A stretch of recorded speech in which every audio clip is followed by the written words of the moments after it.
Hello students, welcome you all to my channel.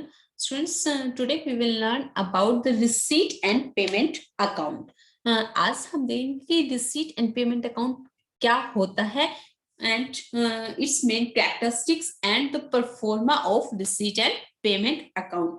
And साथ ही साथ हम करेंगे एक practical question कि how you can prepare a receipt and payment account. So students video start करने से पहले अगर अभी तक आपने मेरे चैनल को सब्सक्राइब नहीं किया है तो प्लीज मेरे चैनल को सब्सक्राइब कर लीजिए और इसके साथ में जो बेल आइकन है उसे प्रेस कर लीजिए ताकि मैं जब भी कोई न्यू वीडियो अपलोड करूं तो उसका नोटिफिकेशन आपको मिल जाए। तो चलिए स्टार्ट करते हैं आज की वीडियो।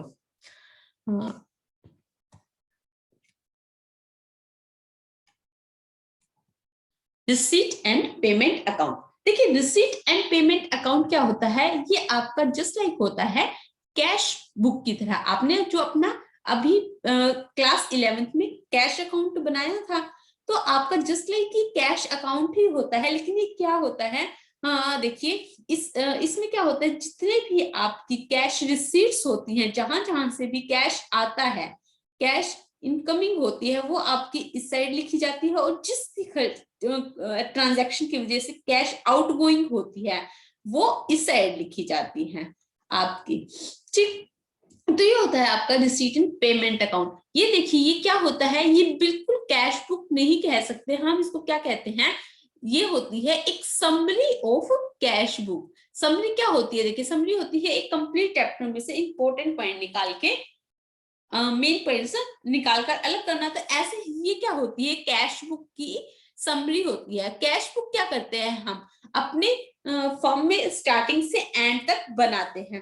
ठीक है, हम from the very first day, 1 अप्रैल से 31 मार्च तक हम जितने भी ट्रांजैक्शंस करते हैं वो सब अपनी कैश बुक में रिकॉर्ड करते हैं। लेकिन उसके बाद at the end of the year हम क्या करते हैं, कैश बुक से अपनी क्या बनाते हैं, receipt and payment account prepare करते हैं, जिसमें हम क्या करते हैं, इसकी जितनी भी ट्रांजैक्शन, देखिए अब इसमें तो क्या हुई कि हमने जितने भी साल भर में ट्रांजैक्शन की, साल भर में अब एक ही ट्रांजैक्शन बार बार होती है। मान लीजिए अब सैलरी है, आप सैलरी हर महीने पे कर रहे हैं, तो जब हर महीने पे करेंगे तो आपकी कैश बुक में जाएगी वो। लेकिन यहाँ पर आपकी टोटल सैलरी दिखाई जाएगी कि टोटल पूरे साल में आपने कितनी सैलरी पे की।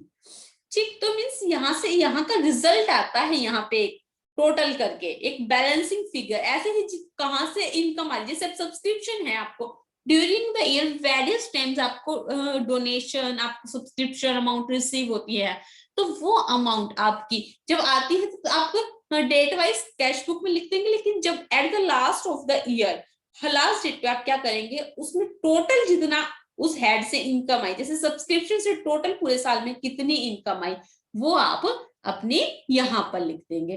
डोनेशन से टोटल पूरे साल में कितनी इनकम आई। तो मिस इसकी क्या होती है, कैश बुक की समरी होती है जो at the end of the year बनाई जाती है। ठीक है, देखिए डेफिनेशन क्या कह रही है कि receipt and payment account is a summary of cash book over a certain period. एक पीरियड की होती है, एक फाइनेंशियल ईयर की होती है, उसको एनालाइज किया जाता है एंड फिर क्लासिफाइड किया जाता है अंडर सुटेबल कंडीशंस। ठीक है, मींस जैसे हमने क्या किया, एक हेडिंग बना दी सब्सक्रिप्शन। अब ड्यूरिंग द जितना भी सब्सक्रिप्शन इश्यू हुआ है उसका बैलेंस एक यहाँ पर फिर लिख देते हैं। ठीक है, ये था आपका रिसीट एंड पेमेंट अकाउंट। इसकी कैरेक्टरिस्टिक्स से आपको इसके बारे में और अच्छे से समझ आ जाएगा। देखिए कैरेक्टरिस्टिक्स क्या कहती है इसकी। First one is nature of account. आपका इस अकाउंट का नेचर कैसा है, तो ये क्या होता है, आपका एक रियल अकाउंट होता है। रियल अकाउंट का रूल क्या कहता है, आपका रियल अकाउंट का रूल कहता है debit what comes in and credit what goes out, यही बोलते हैं। मीन्स जो कुछ भी आपका आ रहा है, जो पैसा आपका आ रहा है उसको आप क्या कर दीजिए, डेबिट कर दीजिए। जहां जहां भी आपका पैसा जा रहा है आप उसको क्रेडिट कर दीजिए। ठीक है, देखिए यहाँ पे हमें रिसीट एंड पेमेंट अकाउंट बनाकर चलते हैं, रिसीट एंड पेमेंट अकाउंट। ठीक, तो आपका जब भी पैसा आएगा, मीन्स आपने कोई स्टेशनरी बेची वहां से आया, आपको कोई सब्सक्रिप्शन रिसीव हुआ, आपको कोई डोनेशन रिसीव हुआ, ठीक, सब पैसा जहां से भी आएगा, मीन्स इनकमिंग इधर लिखी जाएगी, और जहां भी पैसा जाएगा, बाहर जाएगा, आउटगोइंग इधर लिखी जाएगी। Next point is it starts with the opening balance of cash in hand and cash at bank. कहां से स्टार्ट होता है? ये ओपनिंग बैलेंस से। आपकी हमेशा स्टार्टिंग के बैलेंस दिया होता है, क्योंकि देखिए पिछली साल भी आपके पास पता होना चाहिए ना आपको, कि जब भी मैं अपना फाइनेंशियल ईयर न्यू स्टार्ट कर रही हूँ तो मुझे पता होता है कि आज स्टार्टिंग में मेरे पास इतना कैश है। अब इसमें हम लिखते हैं टू बैलेंस बीडी। स्टार्टिंग में देखते हैं आपका कैश कितना बचा हुआ है और बैंक में कितना बैलेंस है। ऐसे ही फिर क्या होता है सॉरी, फिर क्या होता है जब हम सारी ट्रांजैक्शंस कर लेते हैं तो उसके बाद में आप क्या करते हैं, कैश का क्लोजिंग बैलेंस निकालते हैं, बाय बैलेंस सीडी करके, ठीक, कैश एंड बैंक। कैश का हमेशा क्या होता है, डेबिट बैलेंस होता है, मींस कैश तो आपके पास रहेगा ही, बैंक का डेबिट भी हो सकता है और क्रेडिट भी। डेबिट मींस आपके पास बैंक में बैलेंस है, और क्रेडिट बैलेंस का मतलब आपने बैंक से ओवरड्राफ्ट निकाला हुआ है, ठीक है। तो ये हो गया आपका point number second. And point number 5 ये क्या करता है, इसके ओपनिंग एंड क्लोजिंग बैलेंस होते हैं, और बाद में हम बैलेंसिंग फिगर से क्या करते हैं, इनके क्लोजिंग बैलेंसेस कैश और बैंक के निकालते हैं, ठीक है। Next third point is nature of items recorded on the debit side. अब देखिए इसकी डेबिट और क्रेडिट साइड जो रिकॉर्ड किए जाते हैं आइटम, वो कौन से होते हैं। देखो मेन पॉइंट जो नेचर ऑफ आइटम्स का आपको ध्यान रखना है, वो चाहे डेबिट साइड हो या क्रेडिट, इसमें हर एक इनकम आएगी आपकी, चाहे either it is of revenue nature और it is of capital nature. चाहे आपकी वो रिवेन्यू नेचर की इनकम हो, चाहे कैपिटल नेचर की इनकम हो, लेकिन वो आपकी इस अकाउंट में आएगी। जब भी कोई इनकम हो रही है या फिर एक्सपेंडिचर हो रहा है, आपका इस अकाउंट में आएगा। इनकम हो रही है तो इधर आएगी, whether it is of revenue nature, whether it is of capital nature। और अगर कोई खर्चा हो रहा है, कोई एक्सपेंस हो रहा है, whether it is of revenue nature or it is capital nature, वो हमेशा क्रेडिट साइड आएगा। नेक्स्ट एक पॉइंट और क्या ध्यान रखना है, हमें देखो हमें सिर्फ इस अकाउंट में पैसे से मतलब है, वो किसी भी फॉर्म में आए, किसी भी साल का आए, मेरे पास अगर पैसे आए हैं तो मैं उस अकाउंट में डालूंगी। तो ऐसे ही अगर वो किसके प्रीवियस ईयर की कोई पेमेंट आपको इस साल रिसीव हुई है, करंट ईयर की तो करते ही है, इस साल रिसीव हुई है, या फिर कोई अगर नेक्स्ट ईयर से रिलेटेड कोई इनकम रिसीव हुई है, तो वो सब हम इसके अंदर एंटर करेंगे। हमें कोई मतलब नहीं है वो किस साल की है किस साल की नहीं, उसके एडजस्टमेंट हम देखेंगे बाद में, इनकम एंड एक्सपेंडिचर अकाउंट बनाते जाएं, ठीक है। तो अगर दोनों आइटम समझ के क्या नेचर होता है, दोनों नेचर की, रिवेन्यू और कैपिटल नेचर की इनकम जो होती है वो डेबिट साइड रिसीव की जाती है, और जो एक्सपेंस होते हैं वो क्रेडिट साइड किए जाते हैं।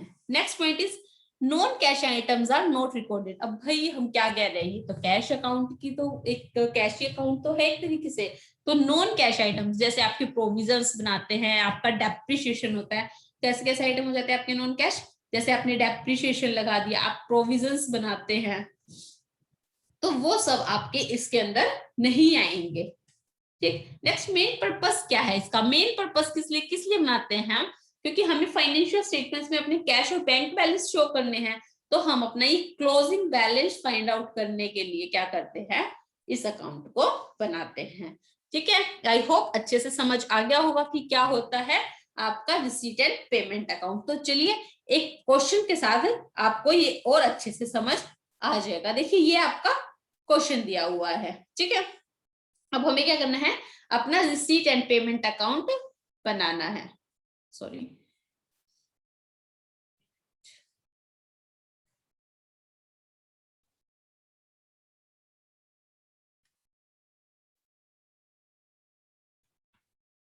हमें बनाना है रिसीट एंड पेमेंट अकाउंट।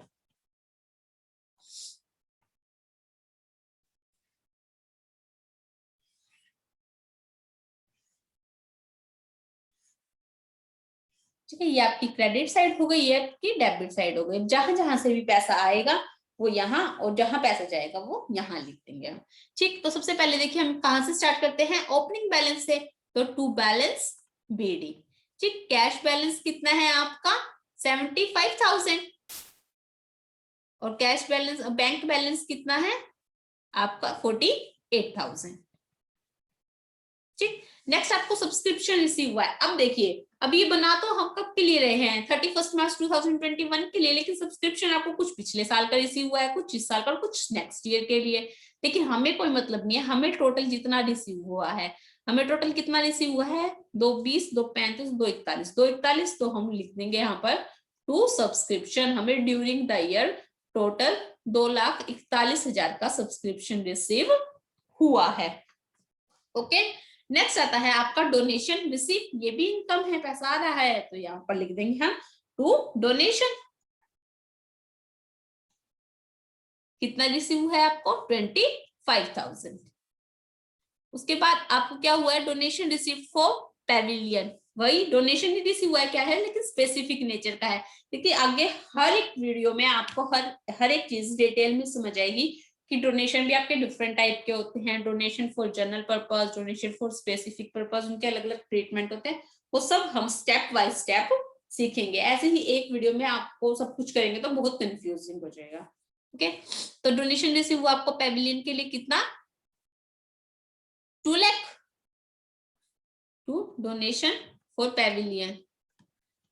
कितना 2 लाख, सॉरी 2 लाख, यस।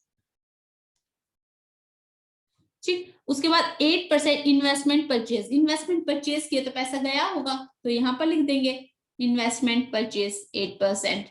कितने की परचेज की हमने 2 लाख की। ठीक, उसके बाद आपकी क्या है परचेज की आपने रिफ्रेशमेंट, तो वो भी खर्चा हो गया आपका। ठीक, कितने की 12,000 की। उसके बाद रेंट पे किया है, वो भी खर्चा हो गया बाय रेंट पे। कितने का किया आपने रेंट पे 6,000 का। ठीक, नेक्स्ट आपने एंट्रेंस फीस रिसीव हुई है, तो वही इनकम हो गई टू एंट्रेंस फीस। कितने की रिसीव हुई है आपका एंट्रेंस फीस 18,000। उसके बाद आपको ऑनरेरियम टू सेक्रेटरी, आपने क्या क्या खर्चा दिया, ऑनरेरियम दिया है मींस एक सम्मान में एक अमाउंट देना, जैसे कोई चीफ गेस्ट को बुलाते हैं हम, तो आपने उसको दिया है कितने का 10,000 रुपए का, खर्चा हो गया बाय ऑनरेरियम। कितने का 10,000। नेक्स्ट आपको इंटरेस्ट रिसीव हुआ है 8%। ठीक, तो 8% देख लीजिए कितना बनता है आपका 8 दूनी 16, लेकिन कब खरीदी थी 1 जुलाई को, तो 9 मंथ्स का। तो ये अमाउंट आ जाएगी आपकी, ये अमाउंट आ जाएगी आपकी, एक सेकेंड, 9,000 टू इंटरेस्ट। कितनी आ जाएगी 9,000। कैलकुलेट कर लेना, 2 लाख पर 8% 9 महीने के लिए 1 जुलाई से 31 मार्च। ठीक, तो आपकी वो अमाउंट आएगी 9,000 रुपीज। ठीक है, उसके बाद आपने क्या किया फर्नीचर परचेज किया है, तो फिर वापस से खर्चा कर दिया बाय फर्नीचर परचेज 20,000 का। उसके बाद ओल्ड फर्नीचर बेचा है, ठीक है, कितने में 4,000 में। अब 6,000 का था 4 में बेचा है, हमारे पास तो 4,000 आए ना, तो हम इसमें ऐड कर देंगे 4,000 रुपए। बाकी 2,000 का जो लॉस है वो हम दिखाएंगे बाद में receipt and sorry income and expenditure account पे। उसके बाद स्पोर्ट्स मटेरियल परचेज कर लिए, तो खर्चा हो गया, तो इधर आ जाएंगे बाय स्पोर्ट्स मटेरियल। कितने के 80,000 रुपीज के। Sale of refreshment, refreshment sale की तो इनकम हुई होगी टू सेल ऑफ रिफ्रेशमेंट। कितने की 30,000 रुपीज की। उसके बाद सैलरी और वेजेस पे की, तो बाय सैलरी एंड वेजेस। कितने की 74,000 की। उसके बाद स्पोर्ट्स एक्सपेंसेस हुए, तो वो भी इधर आ जाएंगे बाय स्पोर्ट्स एक्सपेंसेस। कितने के, इसमें से 5,000 अनपेड है, तो इसका मीन्स आपने अभी सिर्फ 20,000 ही पे किए हैं, तो हमें तो जितना लिखना है जितना टोटल कैश गया है हमारे पास से, तो टोटल 20,000 हम यहाँ लिख देंगे। उसके बाद कैश इन हैंड। अब आपका देखो क्लोजिंग बैलेंस कैसे निकलेगा, आप इस सबको टोटल करेंगे और इधर अब 2 बैलेंस है कैश और बैंक, तो इधर देखिए अब क्लोजिंग बैलेंस में उन्होंने जब हम बाय बैलेंस सीडी कर रहे हैं, तो कैश का तो उन्होंने दे ही दिया कि कैश क्लोजिंग बैलेंस कितना है 6200। तो बैंक का कैसे निकलेगा, आपका बैंक का बैलेंस प्लस कर देंगे ये सारे खर्चे, सॉरी सारी इनकम, माइनस कर देंगे उसमें से जितने भी सारे एक्सपेंस है इस सबको माइनस कर देंगे, तो आपका क्या आ जाएगा, बैंक की,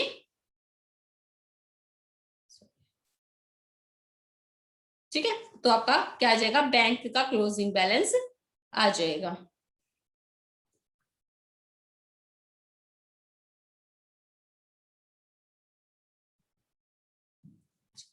ठीक, तो यहाँ पे आ जाएगा बाय बैंक, क्या होगा लिखा नहीं जाएगा,